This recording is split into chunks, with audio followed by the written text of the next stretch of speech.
ఒక పేద ముసలివాడు తన ఇంటి లోపలే ఆకాశాన్ని తాకే ఒక చెట్టును నాటాడు. ఆ చెట్టు ఇంకా బాగా పెరగడానికి అతను గొడ్డలి తీసుకుని నేల వరకు తవ్వి చదును చేశాడు. మరుక్షణమే ఆ చిన్న మొక్క క్షణాల్లో చాలా పెద్దదిగా పెరిగిపోయింది. ముసలివాడు త్వరగా కుర్చీ తీసుకుని ఇంటి పైకప్పు కిటికీని పగలగొట్టాడు. చెట్టు పెరుగుతున్న కొద్దీ అతను ఇంటి పైకప్పుకు పెద్ద రంధ్రం చేయాల్సి వచ్చింది. ఇక చెట్టు పెరుగుదలకు ఎలాంటి అడ్డంకులు లేకపోవడంతో అది మేఘాలను చీల్చుకుంటూ నేరుగా ఆకాశం వరకు వెళ్ళిపోయింది.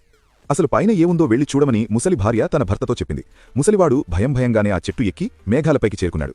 చుట్టూ వ్యాపించి ఉన్న దట్టమైన మేఘాలను చూసి అతను ధైర్యం చేసి ఒక కొమ్మపై నుండి దూకాడు. మేఘాలు తన బరువును మోయగలవని, వాటి స్పర్శ చాలా మృదువుగా ఉందని అతనికి అర్థమైంది. అలసిపోయిన ఆ ముసలివాడు అక్కడే మేఘాల మీద విశ్రాంతి తీసుకోవడం ప్రారంభించాడు. అప్పుడే చెట్టు కొనపై 5 రంగుల కోడిపుంజు కనిపించింది. అది ఒక రాతి తిరగలిని తీసుకుని కిందకు వచ్చి ముసలివాడితో ఇలా అంది: ఇది ఒక మాయా తిరగలి. ఇది నిరంతరం ఆహార పదార్థాలను తయారు చేయగలదు. ఇది నీ దగ్గర ఉంటే నీ జీవితాంతం తిండికి ఏ లోటు ఉండదు. ముసలివాడు సగం నమ్మకం సగం అనుమానంతో ఆ తిరగలిని తీసుకున్నాడు.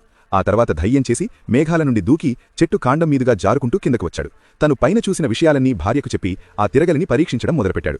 ఆ తిరగలి తిరగ్గానే లోపలి నుండి బోలెడన్ని రొట్టెలు వచ్చాయి.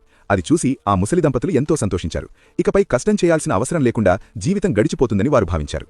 ఇంతలో ఒక రాజు వేటాడుతూ అటుగా వచ్చాడు. రొట్టెల వాసనకు ఆకర్షితుడై అతను ఇంటి లోపలికి వచ్చాడు. తన పరిచయం చెప్పి బలవంతంగా కూర్చుని రొట్టెలు వడ్డించమని కోరాడు. తప్పనిసరి పరిస్థితుల్లో ఆ ముసలమ్మ మాయా తిరగలితో అతని కోసం రొట్టెలు తయారుచేసింది. ఆ తిరగలి శక్తిని చూసి రాజు మనసులో దురాశ పుట్టింది. అతను తెలివిగా ముసలమ్మను బయటకు పంపి ఆ తిరగలిని దొంగిలించాడు. తిరగలి కనిపించకపోయేసరికి ఆ ముసలి దంపతులు వెక్కి ఏడ్చారు. కాని రాజును ఎదిరించే ధైర్యం వారికి లేదు. అప్పుడే ఆ 5 రంగుల కోడిపుంజు మళ్లీ వచ్చింది. అది ఆ ముసలివాడికి సహాయం చేయాలని నిర్ణయించుకుని నేరుగా రాజభవనానికి ఎగిరి వెళ్ళింది. భవనం పైకప్పు మీద కూర్చుని రాజును దొంగ అని తిట్టడం మొదలుపెట్టింది. రాజు తన సైనికులను పిలిచి ఆ కోడిని బావిలో పడేసి ముంచేయమని ఆదేశించాడు. కాని ఆ కోడి ఒక్క క్షణంలో బావిలోని నీళ్లన్నీ తాగేసింది. మళ్లీ రాజు కిటికీ దగ్గరకు వెళ్లి అరవడం మొదలుపెట్టింది. కోపంతో రాజు దాన్ని మండుతున్న పుయ్యిలో పడేయమన్నాడు. కోడి తను తాగిన నీళ్లన్నీ అక్కడ చిమ్మేసింది. దాంతో మంటలన్నీ ఆరిపోయాయి. ఆ తర్వాత అది ఎగిరి రాజు గదిలోకి చేరుకుంది. ఆ సమయంలో రాజు తిరగలితో విందు చేసుకుంటున్నాడు. బూడిదతో నిండి ఉన్న ఆ కోడిని చూసి అందరూ భయపడ్డారు. రాజు ఇంకా భయపడిపోయాడు. ఎందుకంటే ఆ కోడిని చంపడం ఎవరితరం కాలేదు. భయంతో రాజు కుర్చీ కింద దాక్కున్నాడు.